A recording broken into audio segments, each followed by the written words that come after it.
ಸಿರ್ಸಿ ನಗರದ ಎಪಿಎಂಸಿ ಆವರಣದಲ್ಲಿರುವ ಟಿಎಂಎಸ್ ಸಭಾಂಗಣದಲ್ಲಿ ಆಗಸ್ಟ್ 1 ಮತ್ತು 2 ರಂದು ಸ್ವರಧಾರ ಮಹೋತ್ಸವ ನಡೆಯಲಿದೆ ಎಂದು ಜನನಿ ಮ್ಯೂಸಿಕ್ ಸಂಸ್ಥೆಯ ಮುಖ್ಯಸ್ಥ ದಿನೇಶ್ ಹೆಗಡೆ ತಿಳಿಸಿದರು. ಸಿರಸಿಯ ಪ್ರಗತಿ ನಗರದಲ್ಲಿರುವ ಜನನಿ ಮ್ಯೂಸಿಕ್ ಸಂಸ್ಥೆಯ ಕಾರ್ಯಾಲಯದಲ್ಲಿ ಕರೆದ ಪತ್ರಿಕಾಗೋಷ್ಠಿಯಲ್ಲಿ ಮಾತನಾಡಿದ ಅವರು, ಆಗಸ್ಟ್ 1 ರಂದು ಸ್ವರಧಾರ ಮಹೋತ್ಸವ ಎಂಬ ವಿಶೇಷ ಸಂಗೀತ ಕಾರ್ಯಕ್ರಮವನ್ನು ಆಯೋಜಿಸಲಾಗಿದೆ.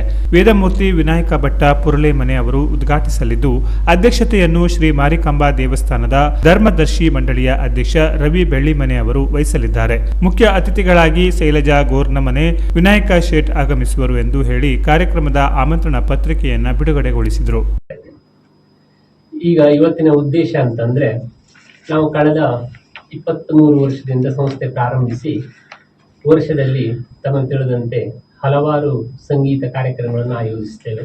ಅದರಲ್ಲೂ ವಿಶೇಷವಾಗಿ ನಾವು ಮಾಡ್ತಾ ಇರೋದು ಯುವ ಪ್ರತಿಭೆಗಳಿಗೆ, ಮಕ್ಕಳಿಗೆ ಹಿಂದೂಸ್ತಾನಿ ಶಾಸ್ತ್ರೀಯ ಭಾವಗೀತೆ, ಭಕ್ತಿಗೀತೆ ಮತ್ತು ರಾಗ ಆಧಾರಿತ ಚಲನಚಿತ್ರ ಗೀತೆಗಳನ್ನು ಸಹ ಅವರಿಗೆ, ಮಕ್ಕಳಿಗೆ ಕೋಚಿಂಗ್ ಕೊಟ್ಟು ಅವರಿಗೂ ಅದನ್ನು ಒಂದು ಸಂಗೀತದ ಪೂರಕವಾಗಿ, ಒಂದು ಸಂಗೀತ ಬೆಳೀಲಿ ಅಂತ ದೃಷ್ಟಿಯಲ್ಲಿ ಇಟ್ಕೊಂಡು ರಾಗಾಧಾರಿತ ಚಲನಚಿತ್ರ ಗೀತೆಗಳನ್ನು ನಾವು ಕಲಿಸ್ತಾ ಮಕ್ಕಳಿಗೆ ಒಂದು ಸಾಂಸ್ಕೃತಿಕವಾಗಿ ಅವರ ವ್ಯಕ್ತಿತ್ವವನ್ನು ರೂಪಿಸಿಕೊಳ್ಳುವಲ್ಲಿ ನಾವು ಕೆಲಸ ಮಾಡ್ತಾ ಇದ್ದೇವೆ. ಅದೇ ರೀತಿ ಈ ಬರುವ ಆಗಸ್ಟ್ 1 ಮತ್ತು 2 ಸ್ವರಧಾರ ಮಹೋತ್ಸವ ಎಂಬ ಕಾರ್ಯಕ್ರಮವನ್ನು, ಸಂಗೀತ ಕಾರ್ಯಕ್ರಮವನ್ನು ಹಮ್ಮಿಕೊಂಡಿದ್ದೇವೆ. ಸಿರ್ಸಿಯ ಟಿಎಂಎಸ್ ಸಭಾಭವನದಲ್ಲಿದೆ.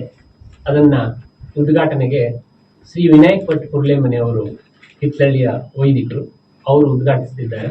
ಹಾಗೂ ಅಧ್ಯಕ್ಷರಾಗಿ ಶ್ರೀ ಮಾರಿಕಾಂಬಾ ದೇವಸ್ಥಾನ ಮಂಡಳಿಯ ಈಗಿನ ಹೊಸ ಅಧ್ಯಕ್ಷರಾದ ರವಿ ಅವರು ಬರ್ತಾ ಇದ್ದಾರೆ.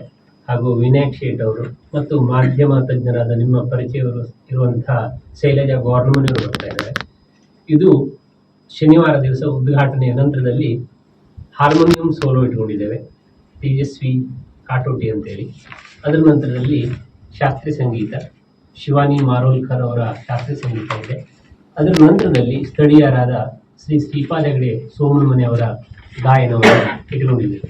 ನಮ್ಮ ವಿಶೇಷತೆ ಅಂದರೆ, ನಾವು ಇವತ್ತಿನವರೆಗೂ ಸ್ಥಳೀಯರಿಗೆ, ಎಲ್ಲ ಕಲಾವಿದರಿಗೂ ಅವಕಾಶವನ್ನು ಮಾಡಿ ಅವರಿಗೂ ವೇದಿಕೆಯನ್ನು ಕೊಡ್ತಾ ಇದ್ದೇವೆ. ಹೊರ ರಾಜ್ಯ, ಹೊರ ಜಿಲ್ಲೆಯ ಜೊತೆಗೆ ಸ್ಥಳೀಯ ಪ್ರತಿಭೆಗಳಿಗೂ ನಾವು, ಹಿರಿಯರಿಗೆ, ಅದರಲ್ಲೂ ಹಿರಿಯ ಕಲಾವಿದರಿಗೆ, ಸ್ಥಳೀಯ ಯುವಕರಿಗೆ, ಪ್ರತಿಯೊಬ್ಬರಿಗೂ ನಾವು ಅವಕಾಶವನ್ನು ಮಾಡಿಕೊಡ್ತಾ ಇದ್ದೇವೆ. ಈ ಸಂದರ್ಭದಲ್ಲಿ ಗಾಯಕಿ ರೇಖಾ ಹೆಗಡೆ ಉಪಸ್ಥಿತರಿದ್ದರು. Canara plus news, Sirsi.